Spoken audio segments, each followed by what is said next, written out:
Commander Zixatal's 4 eyes focused on the display screen as an alert chimed through the bridge of the Harmonious Accord. His antennae twitched with excitement. After 3 months of surveying empty space near the Korath Nebula, they had finally detected something interesting. Unknown vessel detected, Science Officer Pelmora announced, her crystalline body refracting the bridge lights into rainbow patterns. Distance 40,000 kilometers. Configuration unfamiliar. Zixatal leaned forward in his command chair, his chitinous fingers drumming against the armrest. This was what he lived for. First contact. The moment when a new species joined the great family of the Galactic Union. He had participated in 2 such events during his career, and each time had been magnificent. Begin scanning procedures, he ordered.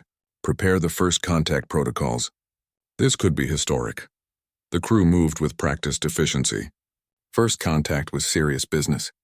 There were rules, procedures, diplomatic ceremonies that had been refined over millions of years. Everything had to be perfect. Pelmora's voice took on a puzzled tone. Initial scans complete, Commander. The vessel appears to be using primitive fusion drives. Shielding is basic, barely adequate for deep space travel. Hull composition is simple metal alloys. This species is definitely pre-contact level. Excellent, Zixatal said, though something nagged at him. Pre-contact species usually stayed close to their home systems. What was this ship doing so far from any colonized space? Set an intercept course. Slow approach. We don't want to frighten them. As the Harmonious Accord glided closer, the main view screen flickered to life, showing the unknown vessel. Zixatal's antennae drooped in confusion. The ship was a mess. It wasn't just primitive. It looked like it had been through a war.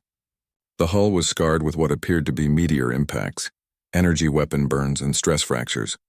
Large sections had been patched with different colored metals that didn't match the rest of the structure. Some patches looked newer than others, creating a patchwork effect that hurt to look at. Is that Lieutenant Kreoth, the security officer, leaned closer to his screen. Is that adhesive tape on the hull? Pelmora adjusted her sensors. Confirmed. There are multiple applications of a primitive bonding material across several hull breaches. Commander, this vessel should not be spaceworthy. The structural integrity is compromised in at least 40 locations. Yet the ship moved steadily through space, its engines burning with a determination that seemed to defy the damage it had sustained. Zixatal could make out markings on the hull now. Letters in an unfamiliar script, rendered in what looked like hand-painted characters. USCV Persephone's Gambit. Open a hailing channel, he commanded. Use the standard first contact greeting. All known languages. The communications officer nodded, transmitting the carefully crafted message that had been used for thousands of years. It was a message of peace, welcome, and friendship, translated into every known language in the galaxy. For a long moment, there was silence. Then the speakers crackled to life. A cacophony of sound erupted from the unknown vessel. It was as if someone was cycling through every language transmission at once, creating a garbled mess of overlapping voices. The noise continued for several seconds before finally settling into something approximating Galactic Standard, though heavily accented and broken. Yeah, we read you, a rough voice said, sounding tired and annoyed. You folks with the towing service? The entire bridge of the Harmonious Accord fell silent. Zixatal looked at his communications officer, who looked back with equally confused eyes. Pelmora's crystalline form had stopped refracting light entirely, a sign of deep confusion in her species. Towing service? Zixatal repeated slowly. Yeah, the voice continued. We called for assistance about 3 days ago. Well, tried to call. Not sure if the message got through. Our comms array took a hit from some debris. Zixatal cleared his throat, trying to regain his composure. This was not how first contact was supposed to go. Unknown vessel. This is Commander Zixatal of the Galactic Survey Corps representing the United Galactic Union. We are not a towing service. We are an exploratory vessel. You are the first of your species we have encountered. There was a pause. Then so. You can't help with directions? Directions? Zixatal's antennae were now completely flat against his head in confusion. Yeah, we're trying to get to the Tau Ceti colonies. Got turned around in a solar storm about 2 weeks back. This area isn't on any of our charts. You know where we are? Pelmora pulled up a star chart and began calculating. Her voice was shaky when she spoke. Commander, Tau Ceti is approximately 47 light-years from our current position. For this vessel to have traveled from there using primitive fusion drives would take centuries. Say again? The voice from the ship asked. You're breaking up. Zixatal felt a cold sensation run through his body despite his species not having the biological capacity for such feelings. Unknown vessel, please clarify. How did you arrive at this location? We jumped here, the voice said as if it were the most obvious thing in the world. FTL drive. Standard stuff. Look, I'm Captain Marcus Chen of the Persephone's Gambit. We're a mining vessel out of the Mars Consortium. We've got 40 tons of platinum iridium in our hold that's already late for delivery, and I really don't have time for... You have faster-than-light travel? Felomora interrupted, her voice cracking the crystal equivalent of shouting. Well, yeah, Chen said. How else would we get between star systems? Look, are you going to help us or not? Zixatal's mind was reeling. FTL travel. This primitive species, with their patched-together ship held together with adhesive tape, had faster-than-light travel. Most species took thousands of years to develop such technology. It required advanced understanding of physics, mathematics, and engineering. It required civilization-level cooperation and resources. We will render assistance, Zixatal managed to say. Please stand by for formal first contact procedures. Formal what now? Chen asked. Before Zixatal could respond, Pelomora's console began screaming alerts. Commander! Energy readings from the unknown vessel are spiking. Their reactor is outputting levels that should cause immediate critical failure. According to our sensors, their containment field should have collapsed hours ago. The radiation levels alone should be lethal to any biological life. Chen, Zixatal said urgently, your reactor is failing. You need to shut it down immediately. There was a sound that might have been laughter. Nah, she always reads hot. Torres keeps meaning to recalibrate the sensors, but we've been busy. Old girl runs fine. Impossible, Pelmora whispered. Zixatal stared at the battered ship on his view screen. This vessel, this crew, these humans as they called themselves, they were flying through space in a ship that violated multiple laws of physics, using technology they somehow developed on their own. And they were worried about a delivery schedule. The galaxy, Zixatal realized with growing certainty, was about to become a very different place. The docking procedure took longer than expected, because the Persephone's Gambit had 3 different docking port designs welded onto its hull, and only one of them actually worked. Captain Chen apologized over the comm, explaining something about learning as we go and budget constraints. Commander Zixatal stood at the airlock with his first contact team, mentally reviewing the protocols. They wore their formal ceremonial uniforms. They had prepared speeches in multiple languages. They carried gifts representing the finest achievements of galactic civilization. This was a moment that would be recorded in history books for millennia. The airlock hissed open. The smell hit them first. It was a mixture of machine oil, something burning, unwashed bodies, and a sharp metallic tang that made Zixatal's antennae curl. The interior of the human ship was cramped, with exposed pipes running along the ceiling and walls. Warning labels covered every surface, handwritten in messy script. A human stood in the corridor wearing stained coveralls and holding something wrapped in paper. He was chewing. You the alien guys? The human asked around a mouthful of food. Lieutenant Kreoth, who had been preparing to announce their presence formally, simply stared. Yeah, that's us, Zixatal said, abandoning protocol. I am Commander Zixatal. We are here for formal first contact. The human nodded and pressed a button on the wall. Hey, Cap, the aliens are here. Be right there. A voice called from somewhere deeper in the ship, followed by the sound of something metallic clanging. Torres, stop welding for 5 minutes, almost done. Another voice shouted back. The human in front of them took another bite of his food and gestured down the corridor. Follow me. Watch your head. And don't touch anything unless you want Sarah to yell at you. They walked through the narrow corridors of the ship. Everywhere Zixatal looked, he saw chaos. Wires were bundled together with plastic ties. Panels were held in place with actual screws instead of magnetic locks. More handwritten labels covered the walls. Do not touch, Sarah will kill you, and this pipe is hot. Yes. Still. And Jeff's lunch, labeled for a reason. They passed a room where a human was indeed welding something, bright sparks flying. She looked up, nodded at them, and went back to work. The corridor opened into a larger space that appeared to be a combination dining area and command center. 12 humans were present, most wearing the same stained coveralls. Some were eating. One was reading from a data pad. Another was repairing what looked like a power coupling right there at the table. A man in slightly cleaner coveralls approached. He was tall for a human with dark hair and tired eyes. He wiped his hand on his clothes before extending it toward Zixatal. "Marcus Chen, captain of this fine vessel," he said. "Sorry about the mess. We've been running with a skeleton crew for about 6 months." Zixatal looked at the extended hand, uncertain what to do with it. Pelmora's database chimed softly. "It is a greeting gesture," she whispered.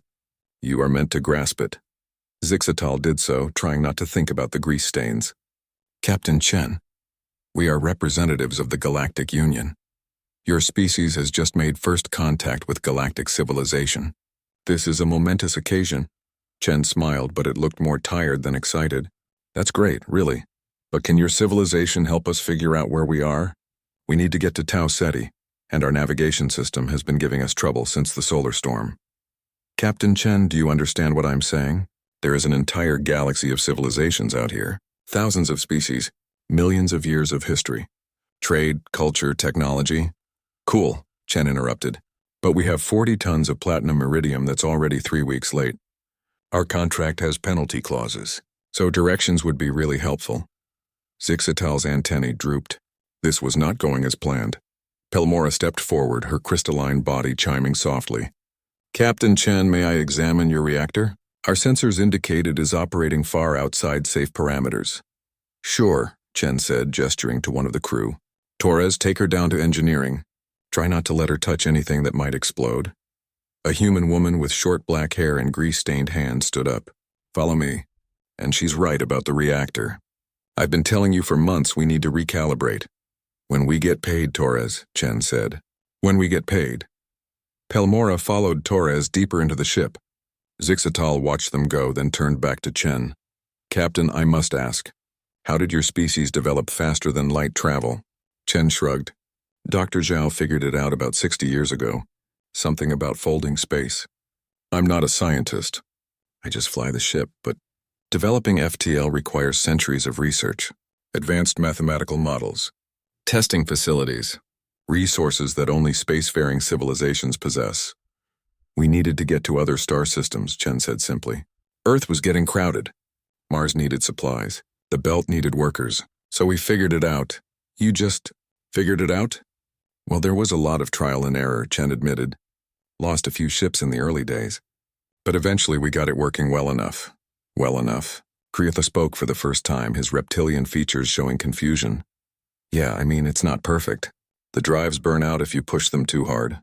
Sometimes the jump calculations are off by a few million kilometers, and you definitely don't want to jump too close to a gravity well. But it gets us where we need to go." From deeper in the ship, they heard Pelmora's voice, high-pitched and distressed. "This is impossible. You have bypassed 17 safety systems. The containment field is held in place by what appears to be wires. How is everyone on this ship not dead?" Torres's voice carried back clearly. "Containment field works fine.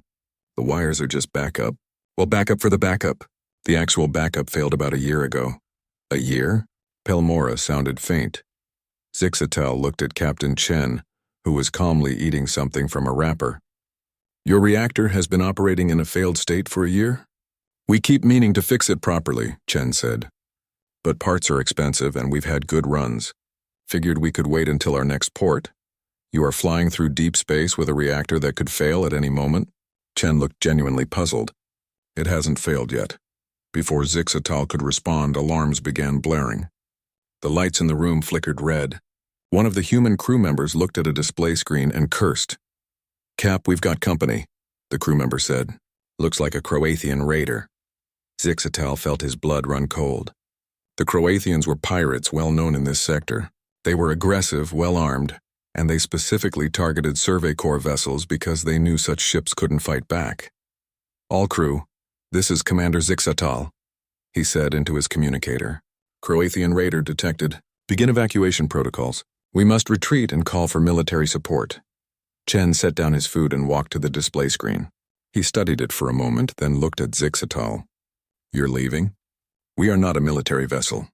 We cannot fight. You and your crew should evacuate to our ship." "We can outrun them." Chen looked at his crew. Several of them were shaking their heads. "Thanks for the offer," Chen said slowly. "But we're not leaving our ship. Or our cargo. Captain, you don't understand. The Croatians will destroy your vessel and take everything you have." Chen smiled, but this time there was no warmth in it. "Let them try." Commander Zixatal watched in growing horror as Captain Chen calmly walked to what appeared to be a communication panel, held together with tape and determination. The red alert lights continued flashing across the human ship, but none of the crew seemed particularly concerned. One of them was still eating. "Torres, get up here," Chen said into the panel. "We've got pirates." "Again?" Torres's voice crackled back. "That's the third time this month." "Third time?" Zixatal's antennae were completely flat. "You encounter pirates regularly?" "It's the Platinum Iridium," one of the human crew members explained, not looking up from his datapad. "Word gets around when you're hauling valuable cargo." Pellamora emerged from the lower decks, her crystalline form pulsing with agitation.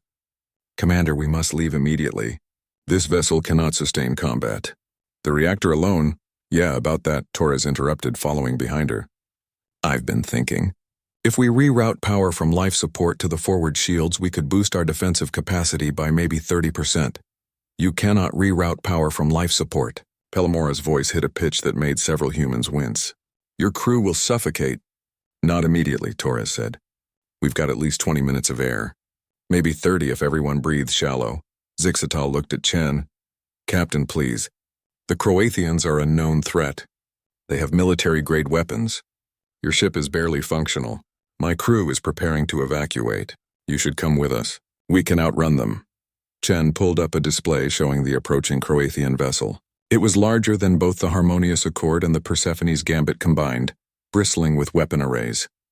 "What kind of weapons does your ship have?" Chen asked. "We have defensive shields," Zixatal said. "We are explorers, not warriors." "What about offensive capabilities?" "We have none. We are not designed for combat."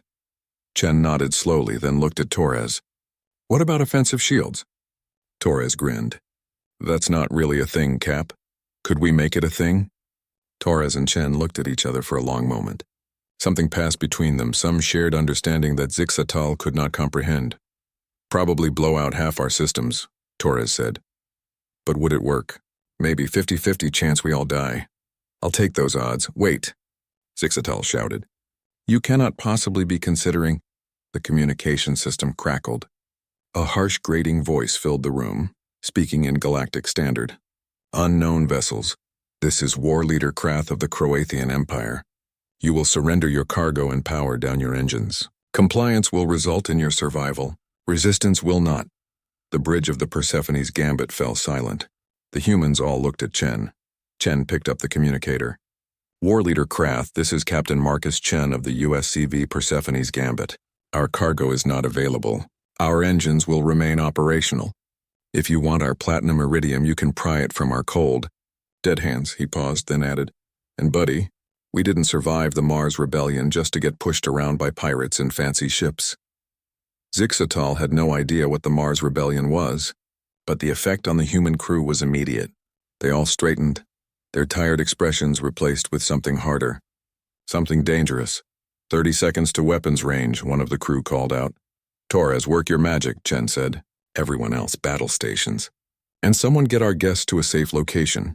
"There is no safe location on this ship," Pellamora wailed. "Fair point," Chen admitted.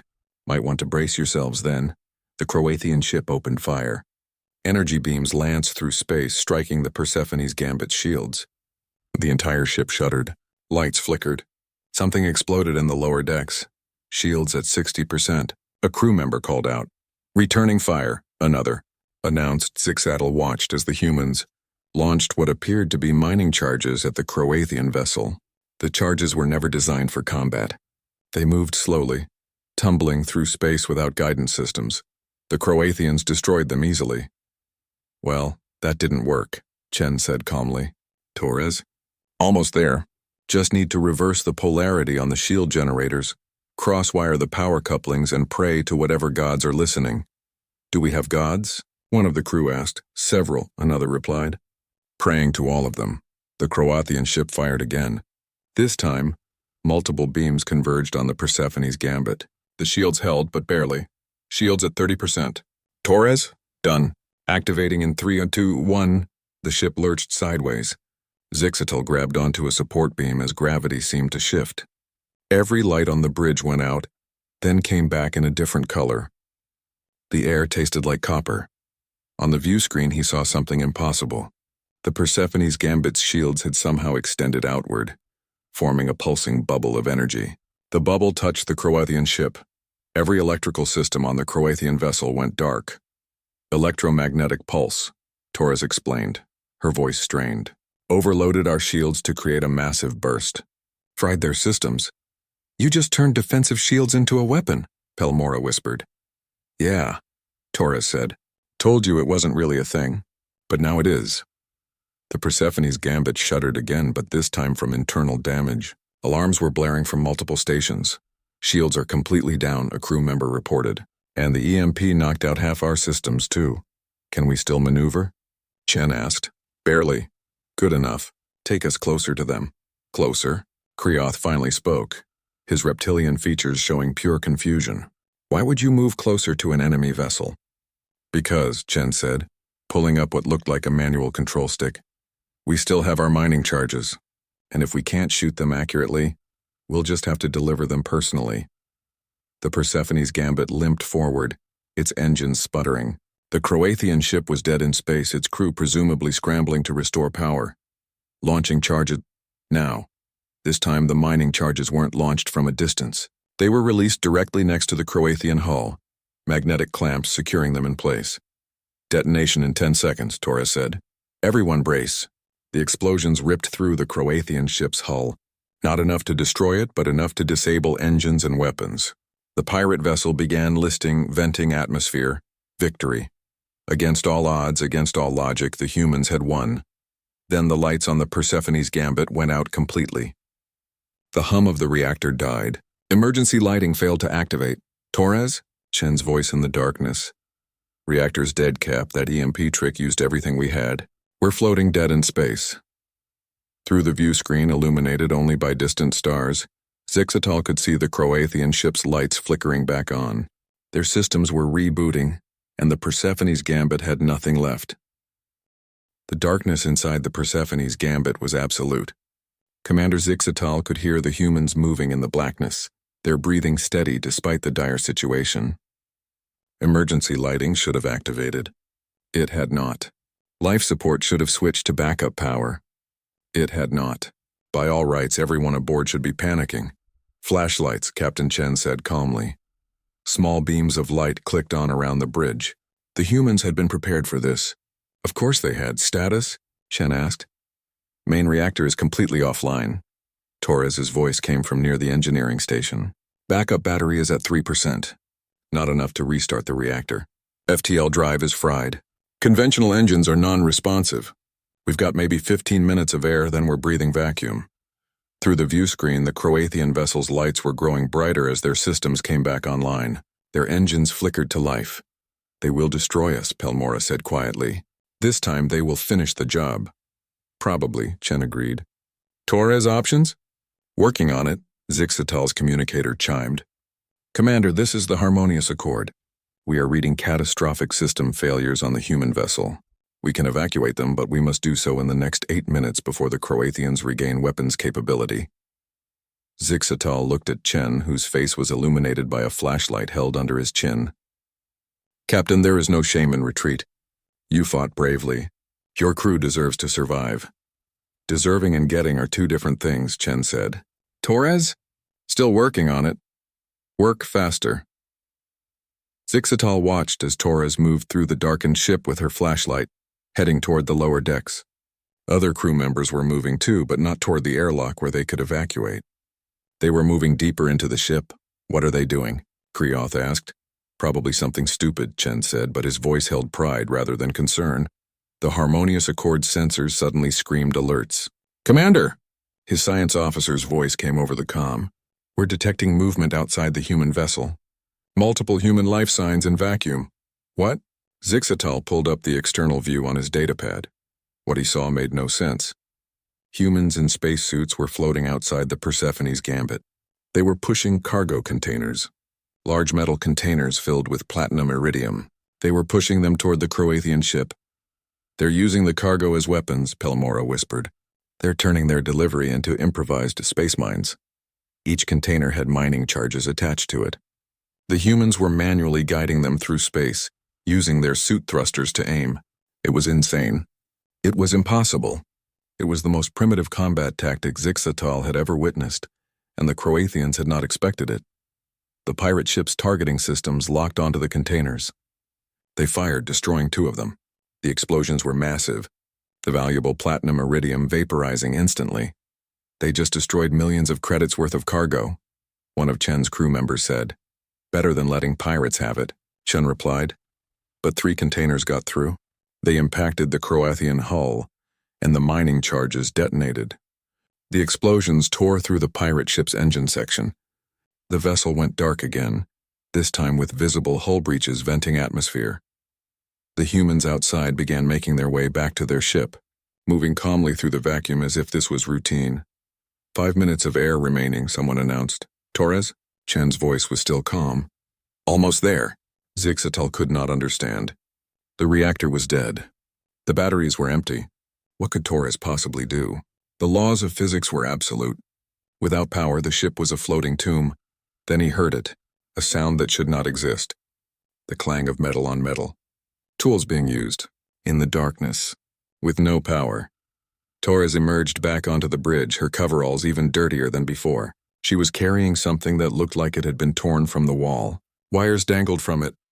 "Everyone hold on to something," she said. "Torres, what did you do?" Chen asked. "Something really stupid," she said, then grinned. "I bypassed the safety protocols." "Which ones?" "All of them? All of them?" "Every single one. Then I cross-wired the backup battery directly to the FTL drive." Pelmora made a sound like breaking glass. "That will kill everyone." "The FTL drive requires massive amounts of power to activate. 3% battery can't possibly, shouldn't work, violates physics, yeah, Torres interrupted. "I've been hearing that my whole life." "Watch this," she pressed something. Nothing happened for a moment. Then the ship began to vibrate. A low hum built in intensity, growing louder and louder until Zixatal's antennae hurt from the sound. "FTL drive activating," Torres announced. "But we don't have enough power for a full jump. So instead we're doing a micro jump, too small for actual travel, just enough to create a field pulse." "That is not how FTL drives work," Pelmora shouted. "Tell that to the drive," Torres said and pressed another button. Reality bent. Zixatal felt it in his bones, in his mind, in the very fabric of his being. Space-time folded around the ship for just a fraction of a second. The FTL field activated and immediately collapsed, unable to sustain itself with so little power. But the collapse created a shockwave. The wave expanded outward from the Persephone's gambit in all directions. It hit the Croatian ship, which was already damaged, already drifting. The wave sent it tumbling away end over end, its crew certainly unconscious from the gravitational distortion. The wave also hit the Harmonious Accord, but at a greater distance. Zixatal's ship rocked, alarms blaring, but held together. Then, impossibly, the Persephone's gambit's lights came back on. Weak, flickering, but on. The reactor hummed to life with a sound like a cough. "See?" Torres said. "Told you it would work." "How?" Pelmora's voice was barely a whisper. The reactor was completely dead. The battery was empty. You used what little power remained to activate the FTL drive. There was nothing left. Torres shrugged. The micro-jump generated a feedback pulse. I routed it back into the reactor core. Sort of like jump-starting a car engine. That is not possible. You cannot create energy from nothing. You cannot restart a reactor with a feedback pulse from a system that has no power. And yet, Chen said, gesturing at the functioning lights, here we are. Zixatal's communicator was exploding with messages from his crew. Questions, demands for explanations, medical officers asking if he had suffered head trauma. His science officer's voice cut through. Commander, I am reviewing the sensor data. What the humans just did violates at least 4 fundamental laws of physics. Their FTL drive should not have activated.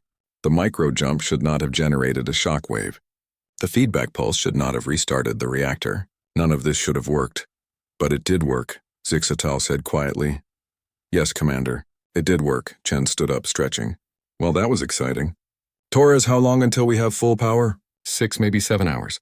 We need to patch about 40 new problems before we can jump to FTL again. Good enough. We're already late anyway. He turned to Zixatal. Thanks for the assist. And sorry about the cargo containers. Our boss is going to be pissed about the lost revenue. Zixatal could not speak. His mind was trying to process what he had just witnessed.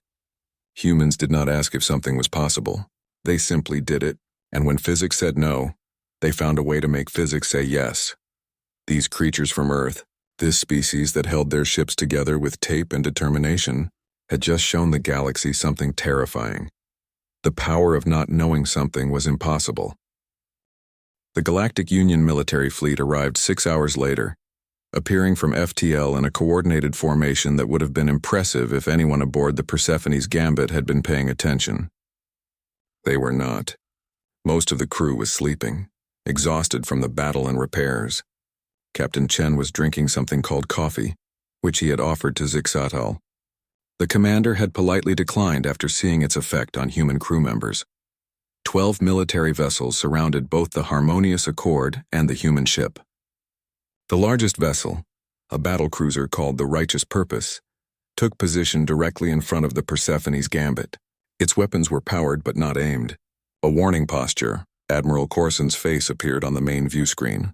He was a Vexnari, a species known for military precision and rigid adherence to protocol. His 3 eyes studied the human vessel with obvious skepticism. This is Admiral Corson of the Galactic Union Defense Fleet. Commander Zixatal, we received your distress signal. Please report on the situation. Zixatal, who had spent the past 6 hours trying to write a coherent report and failing repeatedly, took a deep breath. Admiral, we have encountered a new species. They call themselves humans.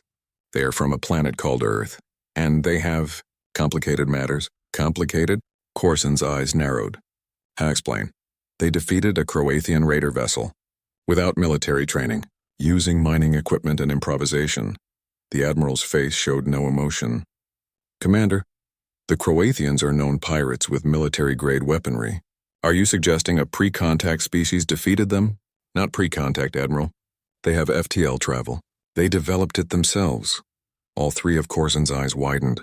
Impossible. That word keeps coming up, Chen muttered into his coffee cup. The Admiral noticed Chen for the first time. You are human? Captain Marcus Chen, Chen said, setting down his cup. And yeah, I'm human. We all are on this ship. Well, except for our guests. Captain Chen, I am reviewing the sensor logs from this encounter. Corson's voice was cold. The data must be corrupted. It suggests your vessel performed maneuvers that would tear apart any known ship. It suggests you survived energy weapon impacts that should have vaporized your hull. It suggests you activated an FTL drive with insufficient power to light a standard lamp. Sensor logs are probably right, Chen said. We had a rough day. Admiral, Zixatal interrupted. I request permission to bring you aboard the human vessel. Seeing it yourself may help explain things. Corson agreed, though his skepticism was obvious. He arrived with an armed security detail and 3 scientists, all prepared to document this historic moment. What they found was the Persephone's Gambit in its natural state. Torres was welding something in the corridor. Another crew member was asleep in a hammock strung between 2 pipes. The walls were still covered in handwritten warnings. The coffee machine was making alarming grinding noises. This is your ship? Corson asked slowly. It's not much, but it's home, Chen replied. Want the tour? The Admiral did want the tour.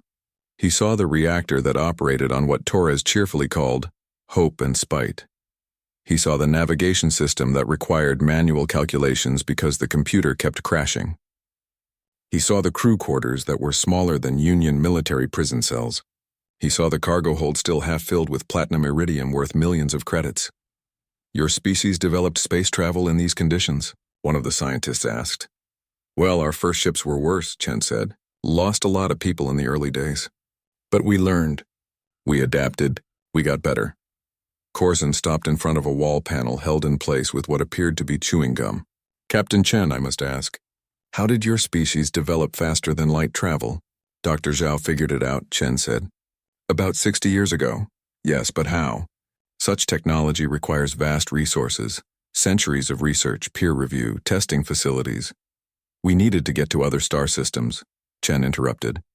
So someone figured it out? Published the math. Others refined it. Then we started building drives. First few exploded. Then some worked. Then we made them better. Took maybe 10 years from theory to practical application. The scientists looked at each other. One of them spoke quietly in their own language. Zixatal's translator caught fragments. Impossible timeline and theoretical frameworks and cultural insanity. Captain Chen, Corson said carefully. The Galactic Union has existed for 17 million years.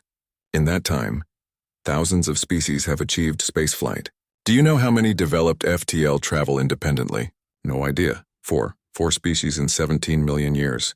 The process takes on average 12,000 years from the moment a species achieves basic spaceflight. Okay, Chen said, clearly not seeing the point. You are suggesting your species did it in less than a century. Yeah, like I said, we needed it. Corson looked at his scientists who were frantically checking their data pads. The mathematics alone should have taken thousands of years to develop. Dr. Zhao was really smart, Chen said with a shrug.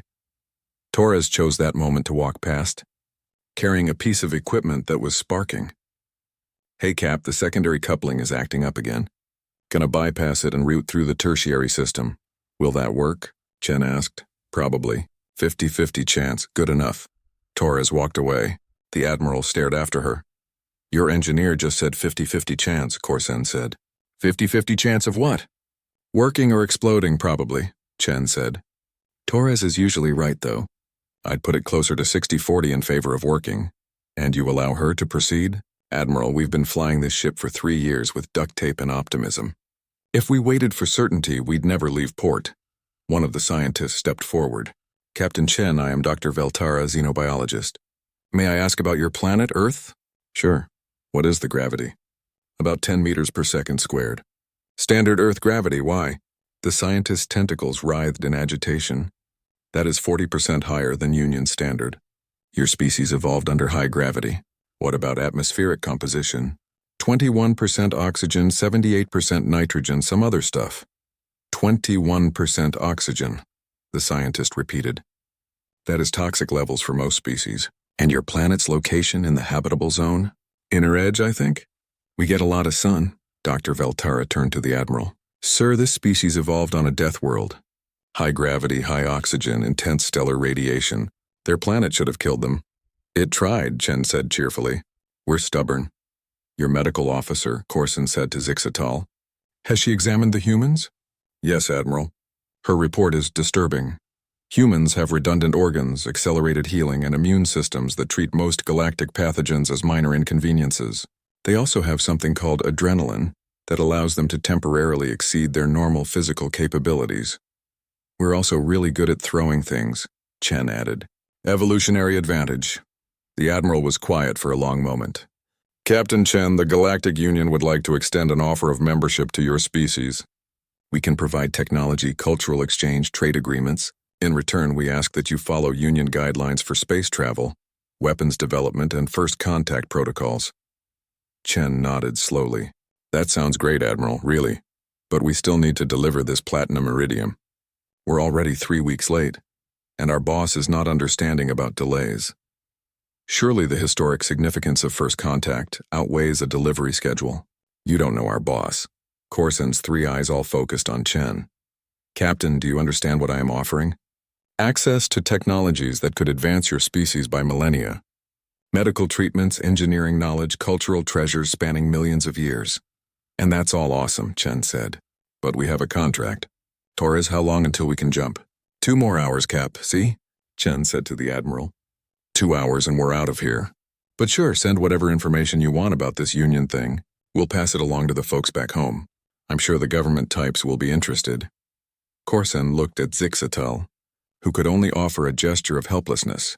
Captain Chen, the Admiral tried again. Your species has just encountered galactic civilization. This is a transformative moment. Everything your people know about the universe has changed.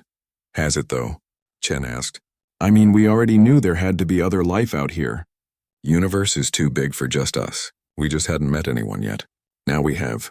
That's cool. But it doesn't change the fact that we've got 40 tons of platinum iridium that needs to reach Tau Ceti. One of the scientists spoke up. Are all humans like this? Like what? So practical. So focused on immediate concerns rather than philosophical implications. Chen thought about it. I mean, some humans are really into philosophy, but most of us are just trying to get our jobs done, you know? We'll think about the big questions later. Right now, we have deliveries to make. The tour ended with the Admiral and his team returning to their ship. Zixitl remained behind, fascinated despite his exhaustion. Captain Chen, he said quietly, may I ask you something personal? Sure. When you discovered your reactor was failing, when the pirates attacked when you were floating dead in space, were you ever afraid? Chen smiled. Terrified. Every single moment.